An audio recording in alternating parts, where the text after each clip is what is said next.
Today's lesson is all about learning possessive pronouns in te reo Māori. Possessive pronouns are words like my or your or their, and they really help us to express ownership or relationship between things. Once you master these, you'll be able to talk about things you own, your whānau members, and so on. In te reo Māori, there are two main possessive pronouns that you'll need to know.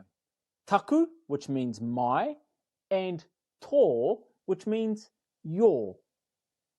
Let's start with taku, which means my, when you're talking about just one thing. For example, taku whare means my house, or taku pene means my pen. Let's practice saying both of those things together.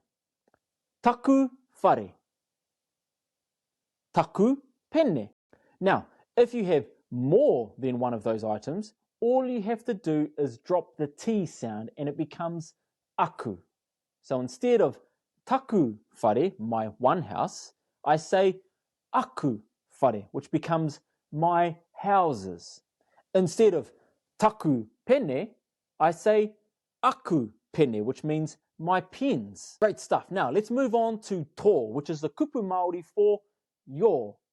Like taku, you use tō when you're talking about one thing. For example, tō motoka means your car, or tō whānau means your family. And just like the relationship between taku and aku, when you want to talk about more than one thing, all you have to do is drop the T sound. So tō becomes o.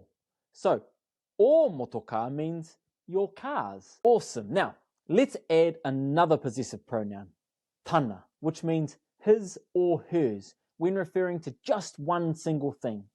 For example, tana kuri means his or her dog, kuri. And when talking about multiple things, just like taku and tō, all we have to do is drop the T sound. So tana becomes ana. If I said ana kuri, that means his or her dogs.